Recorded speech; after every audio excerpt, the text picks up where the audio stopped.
Hello everyone, welcome back to my channel. My name is Zach and we're doing the Ecomi Veve, let's try that again, Ecomi Veve video as usual. Currently the price 6406 and a low of 62 and a high of 657. I haven't been making a lot of non-news videos lately. I'm going to try and get better at that, which is why I am today making a video about possible and hopeful seasonal content for VeVe. One thing that VeVe is showing a lot of promise in, to me at least, is its capabilities of being able to take advantage of markets that aren't just one thing. What do I mean by that? Well, when we look at gaming, oftentimes there are parallels right now with VeVe.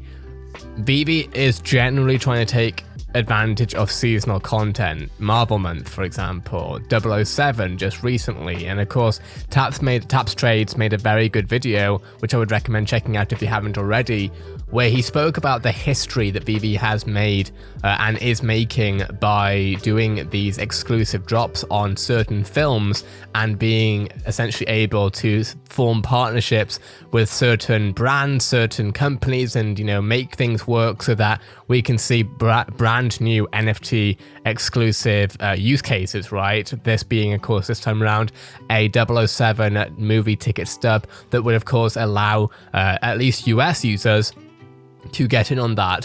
Some people have asked me what my thoughts are on the not geopolitical, the geo stuff, essentially, like as far as things being geo-locked, I guess, only US users. I don't mind. I really don't mind. My main focus right now, when it comes to VeVe at least, is that VeVe itself, Ecomi, builds up the app, they build up the experience, they build up the marketing as they will and need to over time, and of course as they build and work on the token and all that stuff.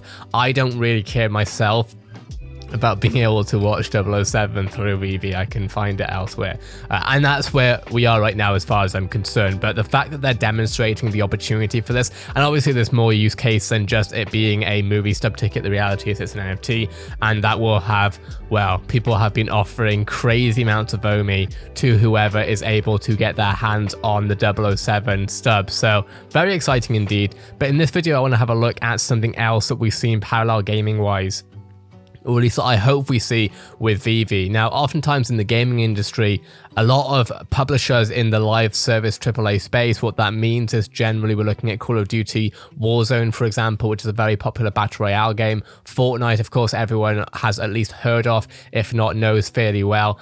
Fortnite is something dear to my heart, as something that I came up on quite well in my own career reporting on.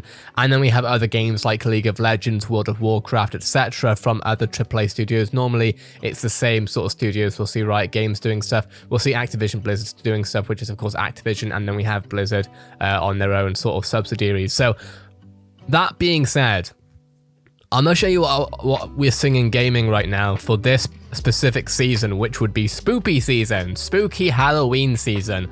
I want to go over what we see there and how we might be able to see some level of parallel between what we see in the gaming scene and what we see in the NFT scene, which, I'm seeing as well with the thought leaders that or the KOLs, depending on what you call them, that I follow on Twitter, the really interesting intersection of thought leaders within gaming, sort of starting to get into the NFT space a lot harder. I'm talking people like Fwiz, who is the head of YouTube Gaming, for example. I'm talking certain esports teams that I personally have spoken with, sort of some very top esports teams in the world. I've spoken with sort of their marketing people about NFTs. They're very excited. That said, I want to have a look at some stuff that we've seen in some other games before. So Overwatch, for example, right? This is a very big game. It's definitely dropped off a lot since its launch, unfortunately, as well. There's obviously a whole thing with Activision Blizzard. If you know, you know. If you don't, I would recommend researching it if you care. Having said that, though, what we can see here, Overwatch is a normal shooting game. There's a lot of dynamics within every shooting game that makes them different, but as per usual, this is a shooting game where you can buy certain cosmetic skins. What that means is that you can represent a certain cosmetic skin, a certain item in the game as you're playing, and that's what we're going to see right now. So Let's have a quick look at this one right here. This one was released 4 years ago. This was a trailer for what they call the Overwatch Halloween Terror. So this was a seasonal event back 4 years ago when Overwatch was in its hype phase essentially, and that's why we see 2.1 million views on this right here. So let's have a quick look at it and see what we can find. So we have Halloweeny music straight away. Let's just react to it for once.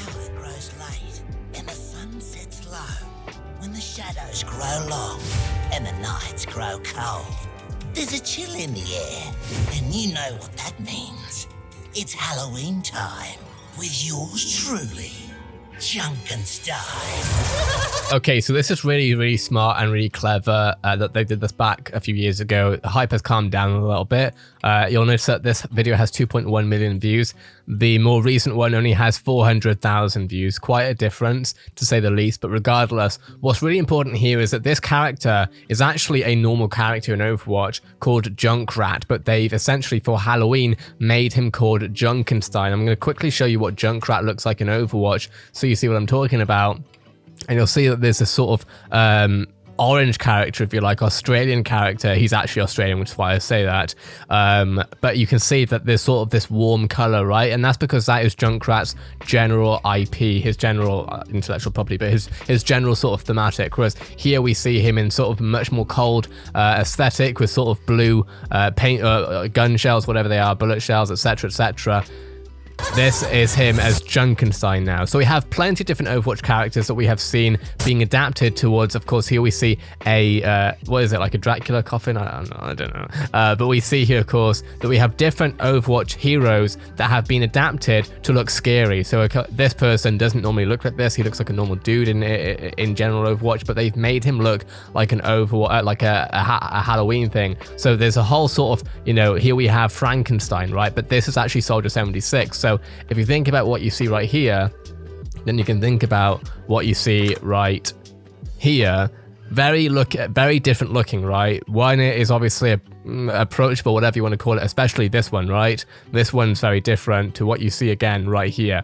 So the main point is we don't need to go through the entire thing, because I think we've made the point in here, is that certain games have done this really well. Now, the next example I want to show you is Fortnite, and the reason I want to show you this is because I think this really also gives us some other use cases for VeVe stuff that we're going to go over very soon. So Fortnite has a thing called Party Royale. If you've been watching this channel for a while, you know what Party Royale is already. But essentially, Fortnite, of course, is a battle royale game where you have to shoot and build against people. And I know a lot of people have sort of switched off from that, or at least a lot of certain gamers at least have switched off from that. Fortnite's still incredibly thriving though, and what we've noticed is that Fortnite have started their own Halloween seasonal event on a yearly basis called Fortnitemares. So of course, nightmares, Fortnite, they've added the two words together, and there you go. And what they've done is they've made a Party Royale mode where you can essentially socialize with friends, dance around, and you cannot shoot people. So this is not the normal Fortnite Battle Royale mode. There's no Battle Royale part. This is why it's called Party Royale.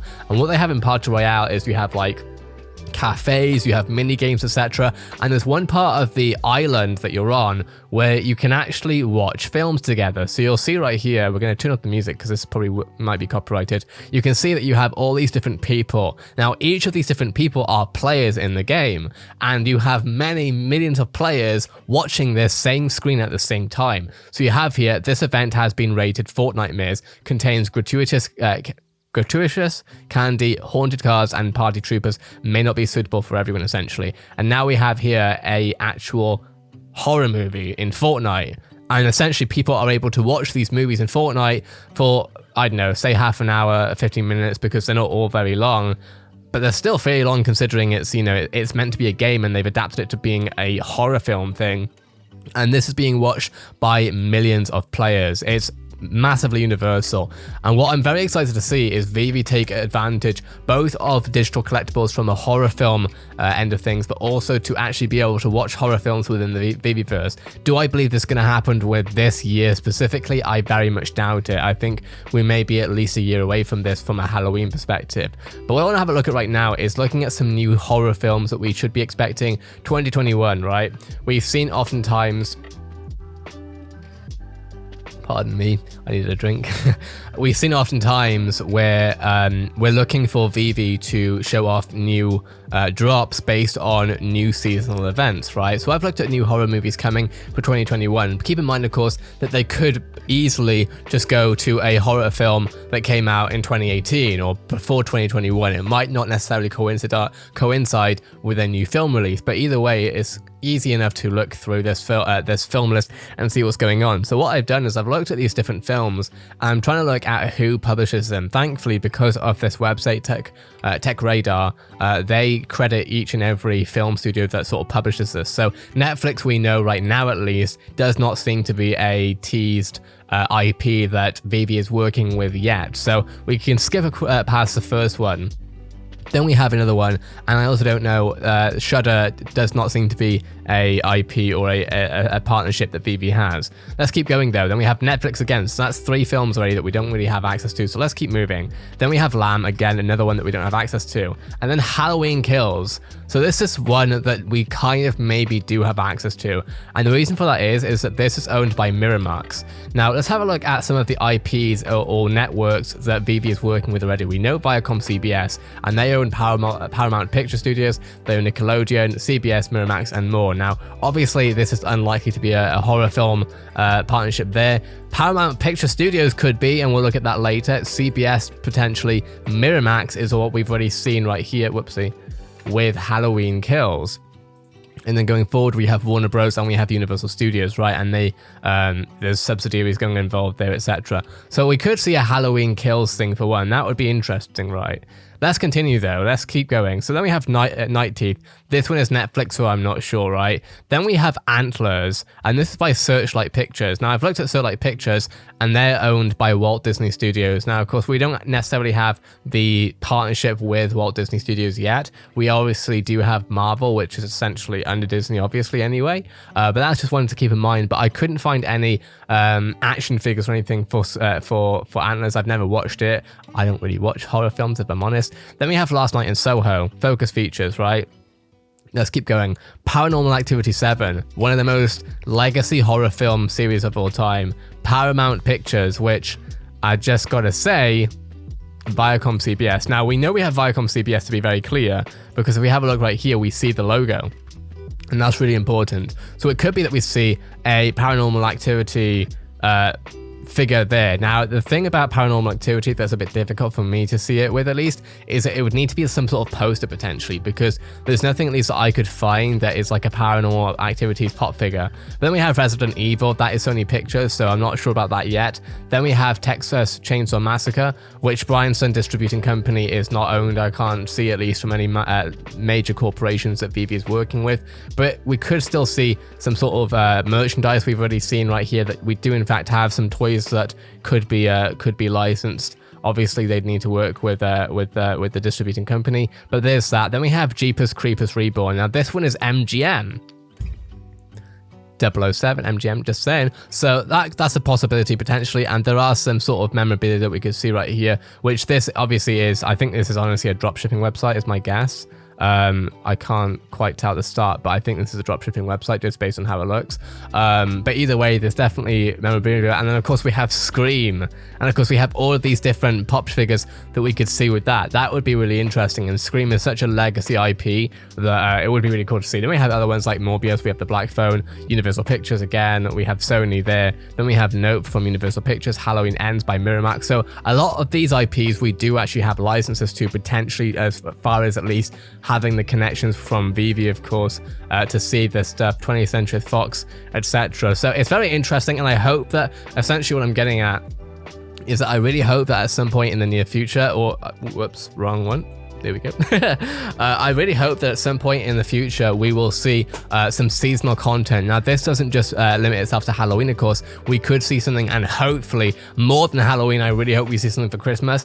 Not because I have any preferences between the two season or, you know, the two whatevers, mainly because, of course, Christmas is probably a lot more celebrated than Halloween, right? And honestly, it's probably a lot more lucrative, let's be real. So hopefully we will see it for Christmas more than Halloween. I'll go over more Christmas stuff that we could see at some point though, but I just wanted to have your thoughts as well. What do you think about a Halloween seasonal drop? I think it would be a great opportunity.